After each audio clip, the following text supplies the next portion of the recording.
La Palabra Productions tiene el gusto de presentar a usted este programa de alto contenido espiritual en la voz del apóstol y doctor Otoniel Ríos Paredes, reconocido internacionalmente por su dedicación a la expansión del reino de Dios. Esperamos que sea de bendición y edificación para su vida. Porque no podemos dejar de decir lo que hemos visto y oído. Hechos 4:20.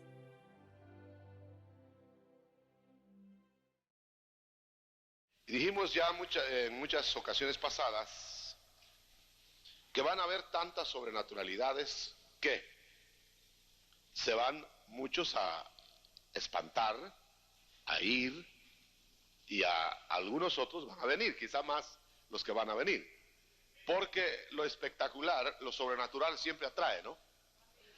Más que espanta, ¿verdad? Claro, hay gente tradicional que no se acostumbró a eso, y cuando el culto es modificado, el culto modificado les parece otro culto, y al parecer otro culto, piensan en otro evangelio, y salen corriendo porque creen, algunos de ellos inocentemente, creen que se está cambiando la Biblia o que se está cambiando el evangelio, y otros malintencionados asusan eso para llevar prosélitos. Eso es de todos los tiempos, y como para todo hay voluntarios, ¿verdad? Para todo hay voluntarios, hasta para ir al cementerio. Así que, entonces, vamos a ver ahora algunos puntos más que van a volver a la iglesia de hoy. No todas las cosas que sucedieron en el pasado mejor dicho, todas las que sucedieron en el pasado van a volver, pero no todas sucedieron en el pasado, las que van a ver, porque van a haber cosas mayores. Note eso, cosas mayores haréis. Y si van a haber cosas mayores, entonces quiere decir que van a haber algunas cosas sin precedente. Pero eso va a ser algo muy avisado por el Espíritu Santo. Por ejemplo, leía yo en una versión, en una paráfrasis bíblica, que dice, en vez de decir varones que estaban ahí con los discípulos, dice hombres. O sea que la idea que queremos dar es la visitación angélica en forma humana. No que se metan en humanos, ni que se metan en cuerpos, ni mucho menos, sino que sencillamente van a usar ropa,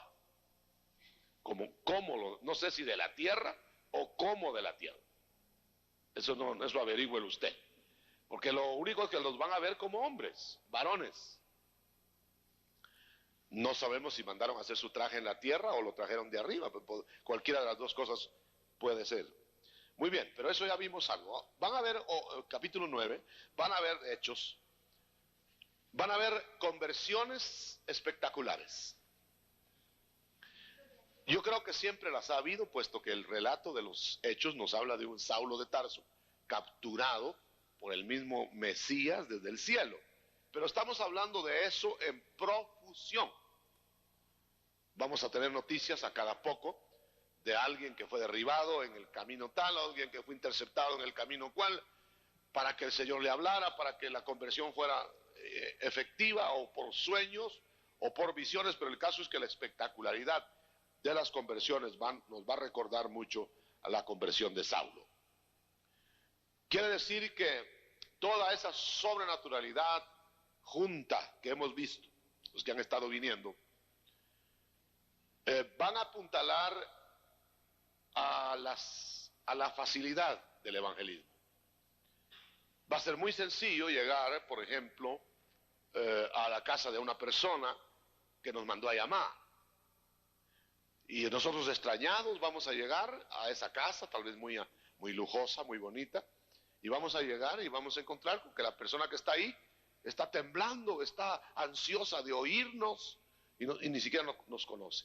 ¿Y qué? Que Dios le avisó, que Dios le dijo que mandara a traer a fulano o a sutano, etcétera. Y las conversiones van a ser muy sencillas, porque no hay necesidad, no los vamos a convencer, no les vamos a decir nada más que a confirmar lo que ya el Señor antes les habrá hecho.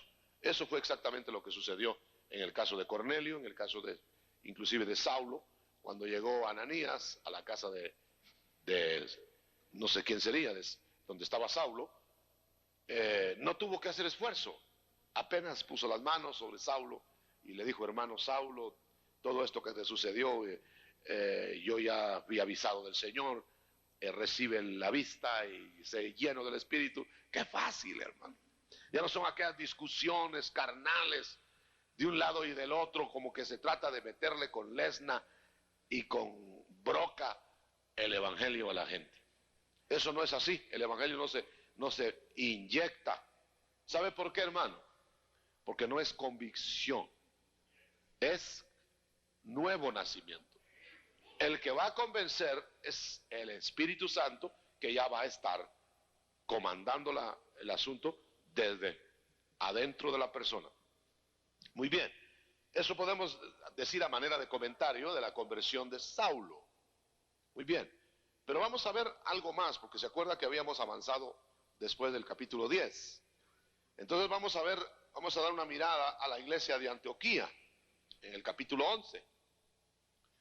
La iglesia de Antioquía, podemos decir, hermano, que sería un prototipo de una iglesia naciente, no la iglesia madre, porque la iglesia madre era la iglesia de Jerusalén, en donde estaban los apóstoles, sino de una iglesia hija. Hay iglesias madres, iglesias hijas, le podemos decir a esa manera de explicarlo, una iglesia central, que no por ser central es la iglesia más espiritual necesariamente, pero es la iglesia que empezó el trabajo y tiene hijas que muy bien pueden ser hijas más profundamente espirituales, o iglesias más evolucionadas, o que tienen más facilidades, medios económicos, etcétera, ¿no? Entonces parece que la iglesia de Antioquía llegó inclusive a ser una iglesia casi como la iglesia de Jerusalén. Había de todo, hermano. Tenía profetas, tenía apóstoles. En el capítulo 13 lo puede usted ver. Había en esa iglesia, según el verso 1, maestros, había profetas y desde luego apóstoles. Está claro. Entonces, cuando vemos en el capítulo 11, en el verso 27, dice que en aquellos días unos profetas descendieron de Jerusalén a Antioquía.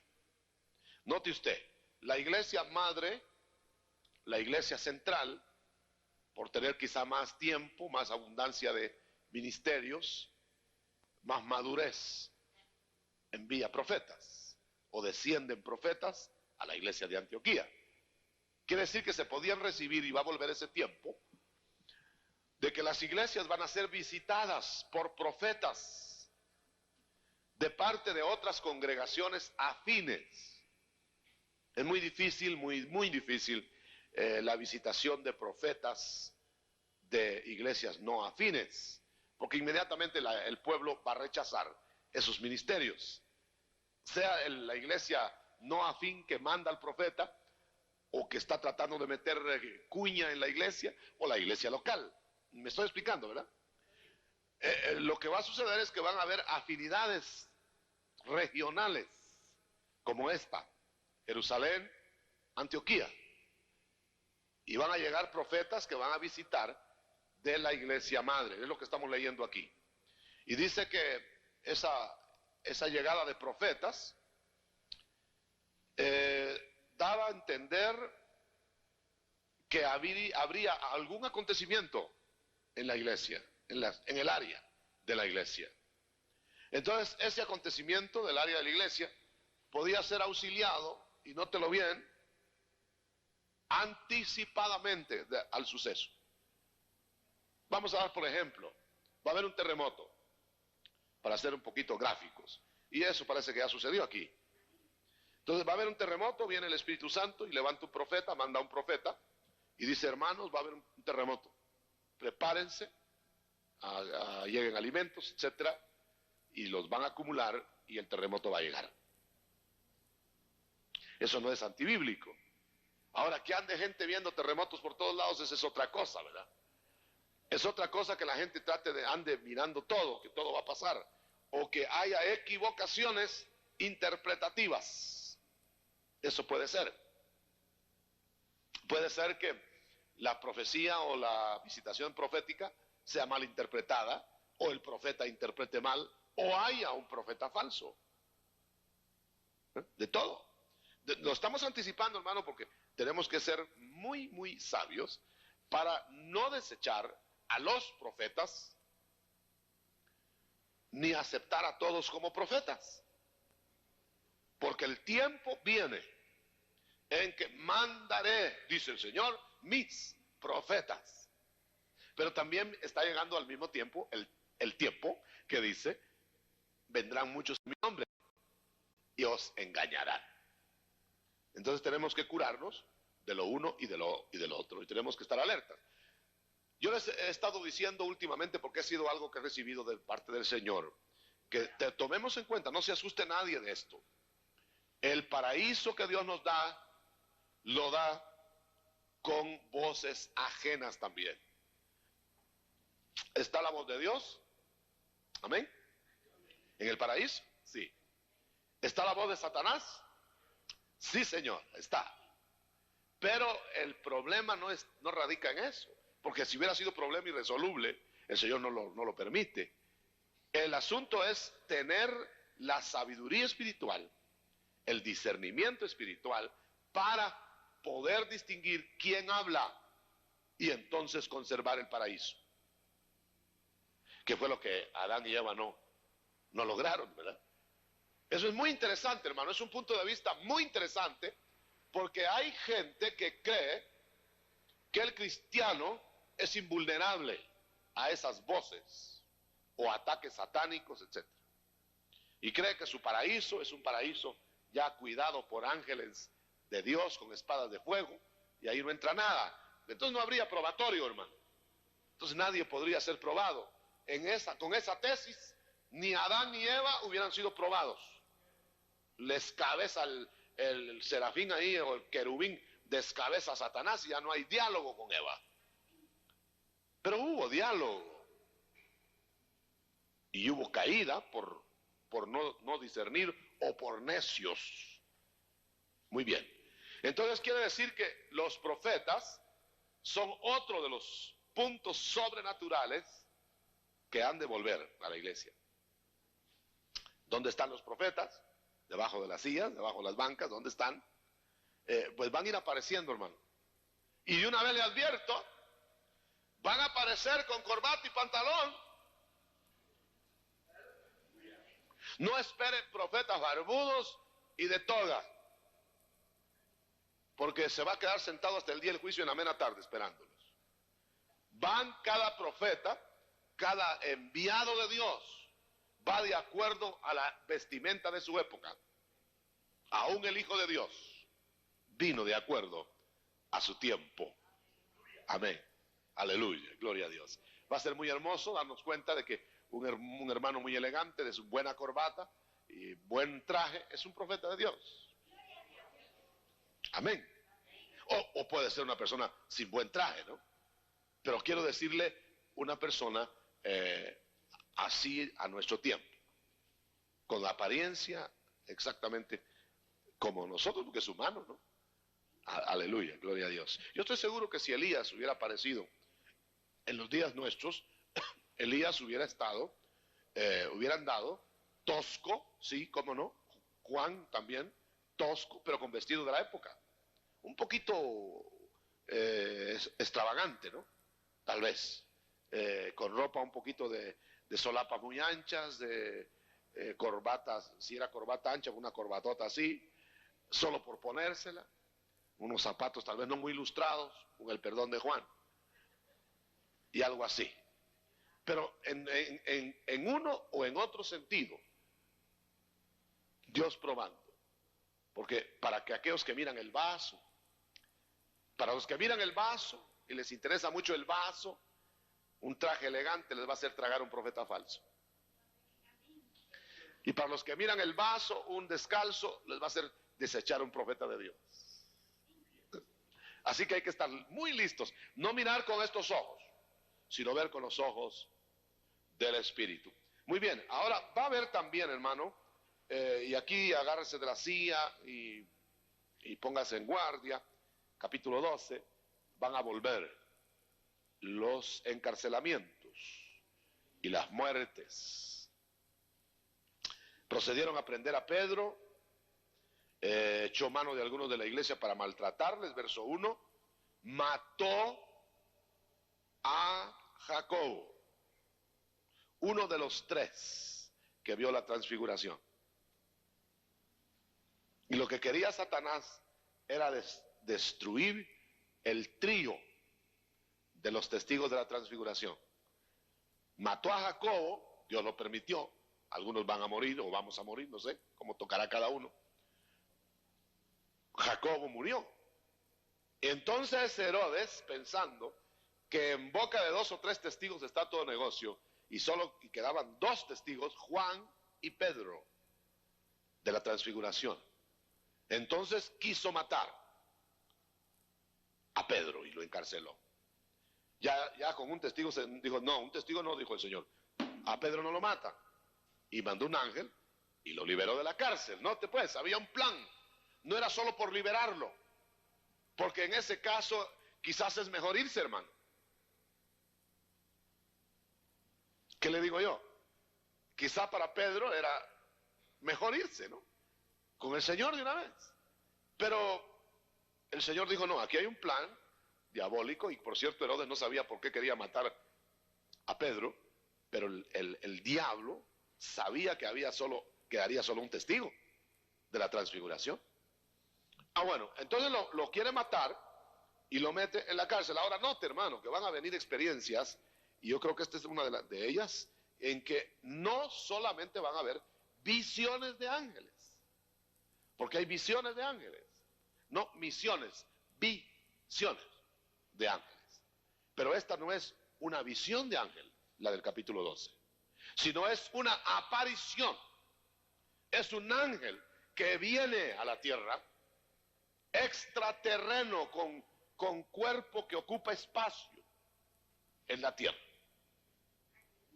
Y este ángel, si usted lee el relato, toca a Pedro, lo saca, le abre las puertas, y para leer el pasaje donde dice Pedro 9, donde dice que no era visión, dice, y dijo, envuélvete en tu manto y sígueme. Y saliendo le seguía, pero no sabía que era verdad lo que hacía el ángel, sino que pensaba que veía una visión. Y dice enseguida, pero pasando la segunda puerta, salidos, en el verso 10, y salidos pasaron una calle, y luego el ángel se apartó de él. Entonces Pedro, volviendo en sí, dijo, ahora entiendo verdaderamente que el ángel del Señor ha enviado, o que el Señor ha enviado su ángel y me ha librado de la mano de los judíos, de Herodes. ¿Nota?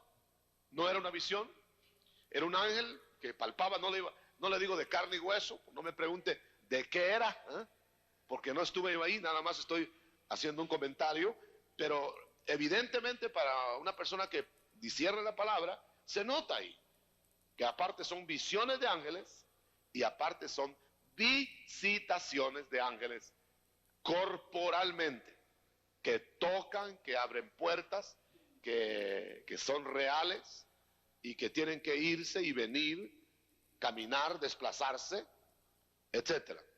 Bueno, entonces aquí, hermano, llegamos a otro punto. La iglesia del Señor tiene que ver en toda la restauración.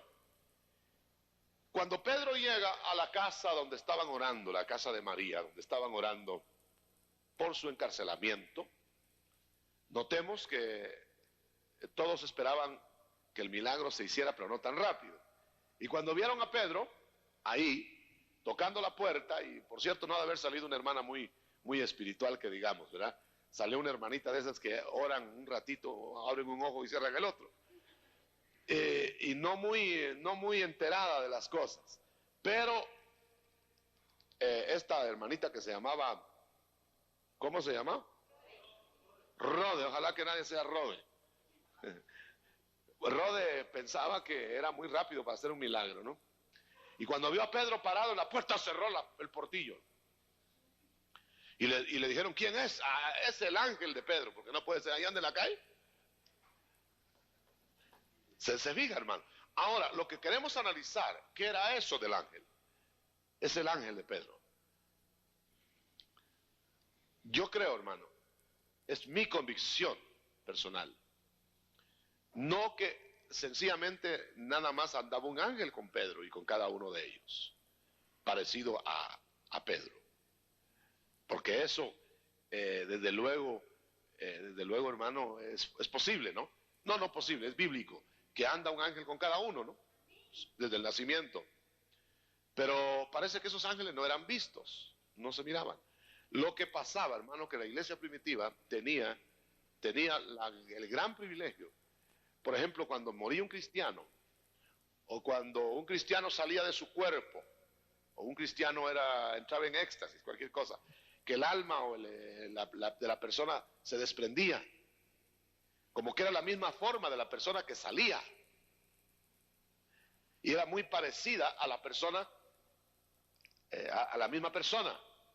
Entonces estaban ellos acostumbrados a como lo que el enemigo imita como desdoblamiento. Cójalo como estoy diciendo. Porque es su ángel, es el espíritu de Pedro. Y ellos podían ver algunas veces, cuando el Señor les daba la facultad, que se moría alguien, salía el cuerpo igual, espiritual. Ese era lo que le llamaban su ángel. Es su ángel, no es él. Él se transportó. Era una experiencia, hermano, muy digna de ser estudiada. Usted sabe que el enemigo imita todo lo que Dios hace, ¿no? Y hay lo que llaman fenómenos en el ocultismo de transportación, de cómo le llamarán, no sé si alguien sabe términos de esa clase, a mí ni los términos me gusta aprenderme, del ocultismo. Pero hay salidas del cuerpo y apariciones en otro lado. ¿Cómo? Transmigraciones. Entonces, eso es una imitación diabólica. Pero la iglesia del principio tenía experiencias tremendas. No hay, o quizá tal vez diríamos mejor, hay muchas explicaciones a esto de que es su ángel. Apúntese usted con la que quiera, no vamos a pelear por eso. Ni estoy dogmatizando que lo que yo creo así tiene que ser. Pero me suena más esta explicación que cualquiera otra a mí. Otros dicen que era que su ángel andaba con él, entonces vieron al ángel, veían a los ángeles que andaban con cada uno. Es un poquito más forzada la explicación.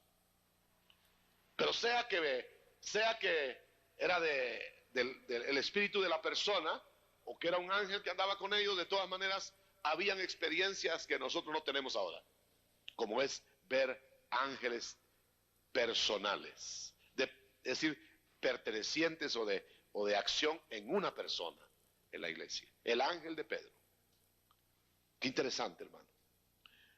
Creo que también los hermanos tenían la experiencia de que cuando una persona de ellos moría, veían a los ángeles venir, y entre ellos tal vez no los veían ellos, los dolientes, los que estaban alrededor de la cama, pero los que estaban ahí muriendo, veían ahí viene mi abuelita, ahí viene mi tía, ahí viene fulanito que lo acababan de matar en las persecuciones. O sea que habían unas experiencias que hermanos, y muchos se han ido por lo poquito que hemos visto, cuando venga lo demás se va el resto, hermano.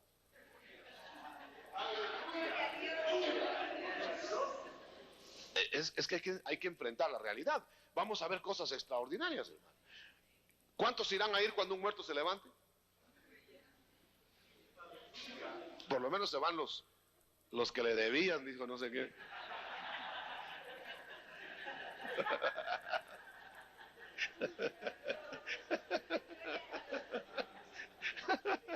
Quedaban ya por cancelar a sus cuentas, pero hermano, van a haber experiencias, esto es para que se despierte, hermano.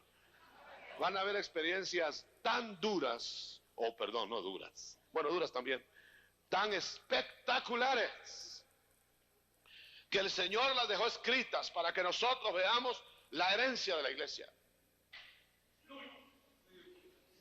Yo le aseguro, hermano, que yo creo eso que le voy a decir, que hasta la muerte difícil, dura, de los cristianos en este tiempo final va a ser dulce. La difícil, ahora cómo irá a ser la otra. Aquellas muertes de palomitas que se quedan como dormidos. Pero aparte de eso, los perseguidos, los que estén en apuros, encerrados, que van a ser masacrados, etcétera, va a ser dulce. ¿Sabe por qué? Porque se les va a abrir el cielo. No cuando lleguen, se les va a abrir antes. Van a ver el cielo. Fíjense que yo leí el testimonio de una familia que fue masacrada en Corea, en la última persecución que hubo para la iglesia. Y usted sabe, tiene la iglesia más grande del mundo después de la persecución. Así que como que esa es la receta para crecer. Entonces, fíjese, hermano, que yo leí el testimonio de una familia. El pastor y su familia. Los cavaron su sepultura, los metieron ahí, metieron a la familia y al pastor afuera, que si la familia adjuraba de Cristo, se retractaba, no mataban al papá y lo sacaban a ellos. De ellos dependía, ya no del papá, de la familia. Y el padre le decía, no, hijos, no lo hagan, muramos mejor juntos, vamos con el Señor. Y los mismos, porque el que testifica ahí es uno de los ejecutores, porque los ejecutaron, les echaron tierra y los enterraron vivos. Testifica que nunca había visto una paz y una gloria tan grande en el rostro de los que estaban ahí. Y dice que todos miraban hacia algo. Lástima que no les pudimos preguntar qué veían. Yo le aseguro que ellos veían el cielo abierto. Estebanes. Entonces va a volver eso. Tiene que volver el bálsamo, porque van a haber heridos. Aleluya. Qué triste sería que la iglesia vaya a tener solo heridos y no vaya a tener bálsamo, hermano. Ahí vamos a verificar lo que es el Consolador, que estaría con nosotros para siempre. Ahí vamos a experimentar lo que es que no os he dejado huérfanos. No os dejaré huérfanos. Ahí lo vamos a experimentar. Ya lo han experimentado, siervos de Dios. O sea que estamos tratando de reverdecer, ver lo que la iglesia ha perdido y que va a venir. Capítulo 13. Aún antes del 13, déjeme que recoja esta espiga, en verso 20 del capítulo anterior, usted lee ahí que también el Señor va a matar enemigos de la iglesia. Y va a hacerlo a través de ángeles. Mire, hermano, qué cosa tremenda. Quiere decir que los ángeles no solamente son constructores, no solamente son siervos de buenas nuevas. ¿O será que Dios tiene ángeles aparte, ángeles con misiones muy especiales y negativas, ¿será? Pero fíjese que en este verso 20 vemos a un Herodes que es muerto por un ángel. El ángel del Señor le hirió. Muertes súbitas. Yo lo voy a interpretar como médico, hermano. Infartos provocados por espadas de ángeles. Sí. Toquecito al músculo cardíaco. ¡Pum! Un área suficiente. Muerto. Juicio. No se ha de haber visto al ángel con la espada, que le metía la espada y el otro y salía sangre. No. Está indicando que el ángel del Señor tocó con su espada, hirió y murió. Y una muerte muy rara, porque una descomposición ahí horrible, usted la lee, ¿no? Se descompuso el cuerpo inmediatamente, como que había algo ahí fuera de lo común. Eso quiere decir, hermano, que va a volver a la iglesia la persecución y todo lo que hemos dicho, pero van a volver los juicios contra los enemigos. Y vamos a ver cabezas grandes, enemigas, rodar por juicios divinos. Vamos a ver cómo Dios destrona y destituye en esos días, porque está la precedente. Ahora, nosotros no nos llamemos a hacer programas, porque es cierto que cae un Herodes aquí, herido, porque había que matarlo, era un estorbo muy fuerte, pero no cayó Herodes cuando iba a matar a los niños inocentes. No le detiene Dios la mano cuando va a querer matar a Jesús, pequeño. Mejor saca huyendo a su hijo. Mire cómo son los planes de Dios, hermano. Unas veces es de huir, otras veces es de enfrentar, otras veces es de ver juicios, unas veces es de ver el mar que se abre, otras veces es voy a pelear yo por vosotros, dice Dios, otras veces es pelear nosotros. Yo no sé cómo se interpreta eso. Vendan su capa y compren espada, dijo el Señor. Eran tiempos de defensas. Mire qué cosa. Y nosotros nos asustamos por muchas actitudes. Ahí anda fulano huyendo como que no hubiera Dios. Mire, no juzgue nada más. ¿Sabe por qué? Porque según el lineamiento de Dios, puede ser apártate, huye, vete, o puede ser quédate ahí, yo te voy a defender. ¿Quién va a juzgar? ¿Por qué se esconden? ¿Por qué? Mire, hermano, hay tal confusión en este aspecto. Hay mistificación de un evangelio que no es místico así. Una hermana me preguntó el otro día, hace muchos años, porque fue recién el terremoto, pero vale para hoy. Me preguntó muy acusada y muy asustada, pero sobre todo acusada. Hermano, haría yo mal, fíjese que yo me salí corriendo de la casa el día del terremoto. ¿Sería que yo no confío en Dios? ¿Sería que yo no confío en que Dios... Hermana, y si usted tiene una viga que le está, ya cruje la viga encima de usted y está temblando, Señor, detén esa viga. Más fácil, que Dios le va a decir, hazte a un lado.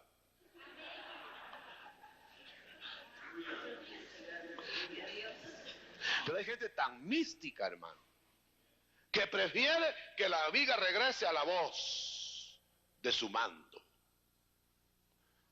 Y le cae el vigazo por toda la cabeza, pero no por místico, sino por tonto.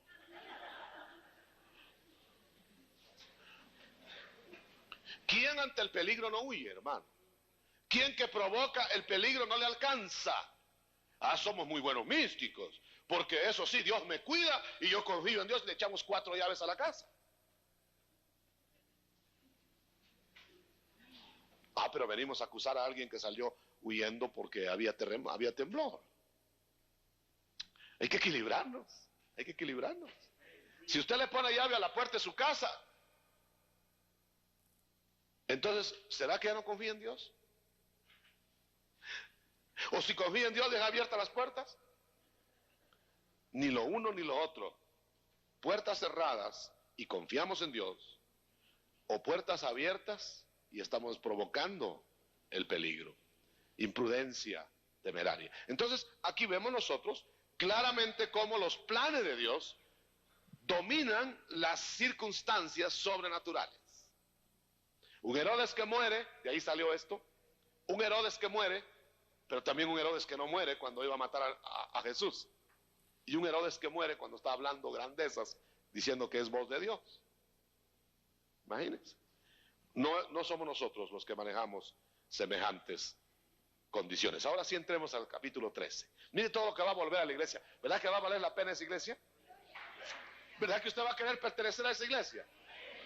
Imagínense que no va a haber necesidad ni de que le instalen teléfonos.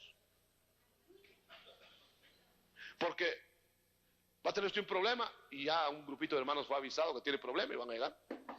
Hermano, usted tiene problema, el Señor nos avisó. Ah, hermano. ¿Qué cosa? No devuelva los teléfonos tampoco porque todavía no ha llegado la época. Páguelos. Gloria a Dios. No, si no se va a quedar hablando solo. Capítulo 13, la iglesia de Antioquía, hermano, aquí viene otro detalle. La iglesia y nótelo, yo hago énfasis en este detalle porque es muy importante. Yo creo que los que están oyendo estas pláticas van a salir bien maduros, hermano, porque aquí estamos hablando sin pelos en la lengua. Y estamos hablando con equilibrio, ¿no? Tratando de ser básicamente bíblicos. Para que no nos sorprendan los disidentes de la fe, que siempre quieren un evangelio a su gusto. Yo a pesar de todo tengo que dar lo que está aquí. Aunque de repente me quede hablando solo, espero que no. Pero la vida cristiana no se puede desarrollar fuera del seno de la iglesia. Ni Saulo de Tarso pudo desarrollarse en su casa. Tuvo que ser llevado a la iglesia de Antioquía, integrado a los ministerios, desarrollado dentro de las ministraciones de la iglesia, estructurado en una iglesia equilibrada, madura, perfectamente enmarcada en la Biblia. Dice que en la iglesia de Antioquía había maestros y profetas. Que pegue el grito a donde quiera, el que quiera, que no deben haber profetas, hermano, él haciendo alaraca a la gente, no deben haber profetas, porque él ha conocido profetas falsos. El que él haya tenido la mala suerte, si se puede hablar de suerte, de encontrarse solo con farsantes, no quiere decir que no haya gente correcta, hermano.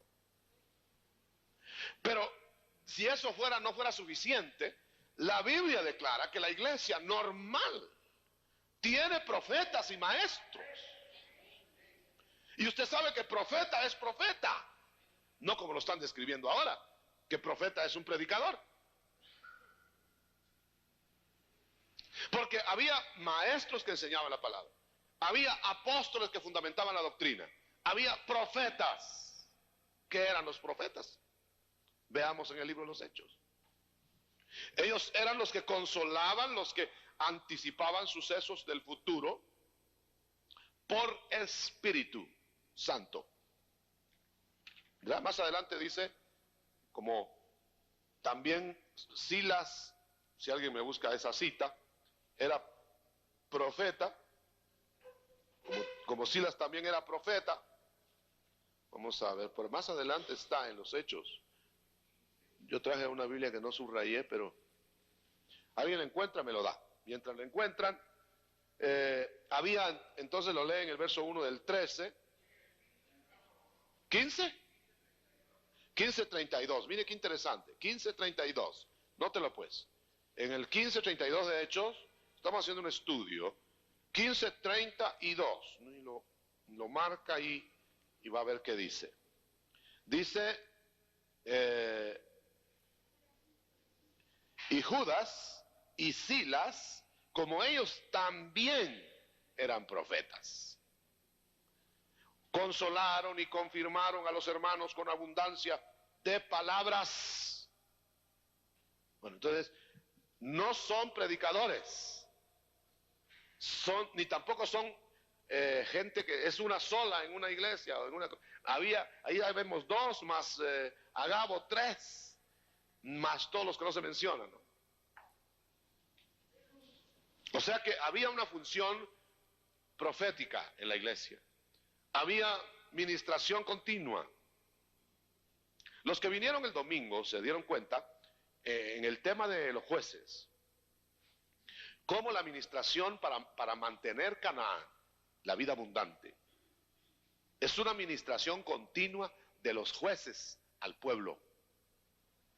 Mientras había ministración de los jueces al pueblo, había victoria. ¿Cierto o no? Y cuando el juez caía o el pueblo se desenfrenaba, venía otra vez la esclavitud, hermano. Eso quiere decir que el pueblo constantemente necesita los ministros. Y hay un dato curioso en el libro de Jueces. Cuando Dios levantaba un juez, y por cierto, lo levantaba del anonimato, era un X. Generalmente era un despreciado. Y cuando lo levantaba, dice, y Dios estaba con el juez. No dice con el pueblo, pero estaba con el pueblo a través del juez. Amén. Entonces aquí vemos que la iglesia de Antioquía tenía los ministerios repartidos. Ministraban, versos 2, 13:2. Un ignorante de la palabra afrentó a uno de nuestros pastores, por allá lejos, y le dijo, envenenado por saber qué cabezas, le dijo, va a ver, muéstreme dónde hay ministración en la Biblia. ¿Dónde hay? Siquiera la que se mencione la palabra. El hermano, sorprendido por el ataque, no atinó a defenderse. Mire aquí qué dice, verso 2 del capítulo 13. Ministrando estos al Señor. ¿Hay ministración o no hay? ¿Qué era lo que hacían? ¿No dice predicando? Ministrando al Señor. Es decir, poniendo delante del Señor al pueblo, poniéndoles manos, dando palabras proféticas, etcétera, más se declara adelante. Ministrando estos al Señor en ayuno. O sea que había ayunos. Yo quiero que note una cosa, hermano. El ayuno en el Nuevo Testamento, a raíz de lo que estamos viendo, dicho sea de paso, lo vamos a ver más adelante, pero digámoslo de una vez, el ayuno no es un ayuno de decretado, como en el Antiguo Testamento. Claro, habrá ocasiones en que va a tener necesidad de decretar ayuno general. Pero note usted que en el Nuevo Testamento no existe tal cosa. Ayunando estos, como que era un ayuno individual, o que se lo proponían según lo sentían, según cuando lo sentían, o cuando iban a ministrar, pero no era toda la iglesia en ayuno, como no dice aquí toda la iglesia en ayuno. Por eso nosotros hemos suprimido los sábados, decretar ayuno sábado, cada sábado, tengo que llegar sin comer. No, debe ser nacido. Es día en que puede usted ayunar con otros hermanos que ayunan. Pero si no está en su programa de parte del Señor, no lo haga y venga. No, que no sea programado, pues. Ayunando estos. Entonces la iglesia sí ayunaba como ministros y individualmente, pero no había. Ahora correspondía, por ejemplo, no dice en ninguna parte de Hechos, a menos que yo esté equivocado, me lo corrija. No dice, y ahora como era día de ayuno,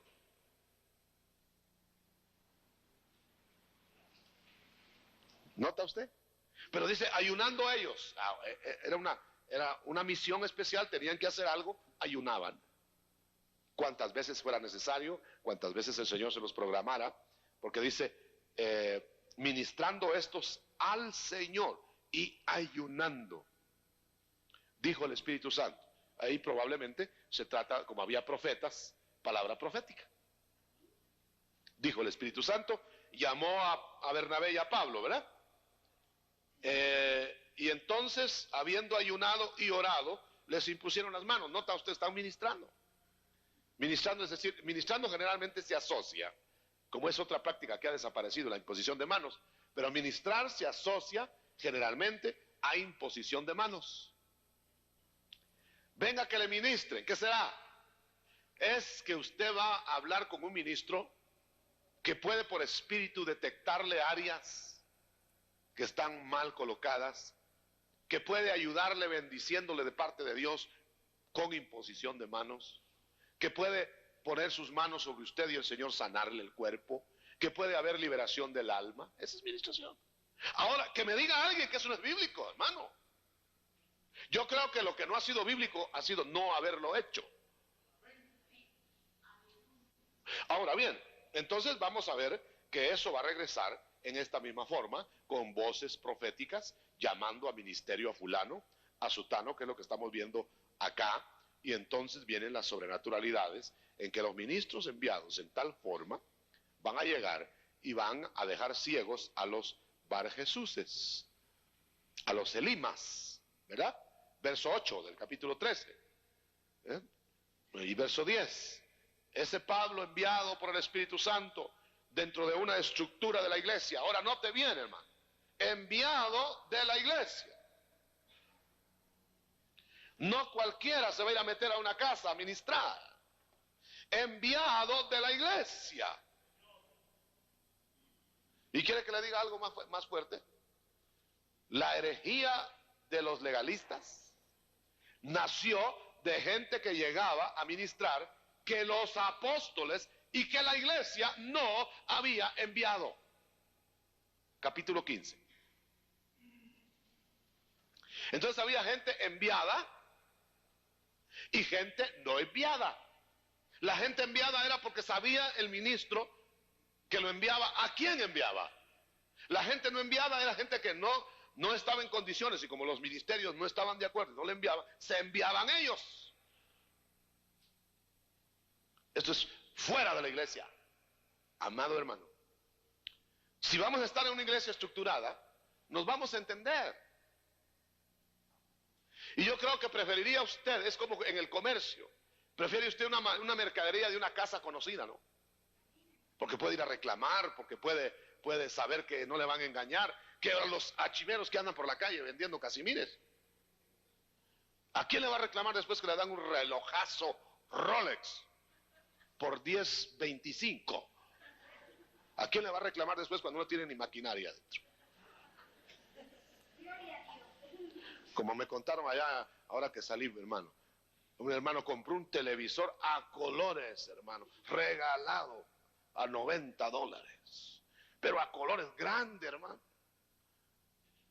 En la calle. Y hasta lo andaban siguiendo para comprarle otro, ya no, solo uno a cada uno, decía el vendedor. Cuando llegó a su casa, una piedra tenía dentro del televisor.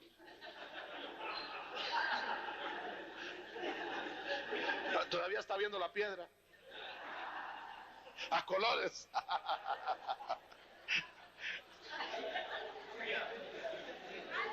Por eso es que la iglesia se estructuraba. ¿Quién está en la zona tal predicando? Fulano de tal. Ah, qué bueno. La Palabra Productions le agradece su fina sintonía.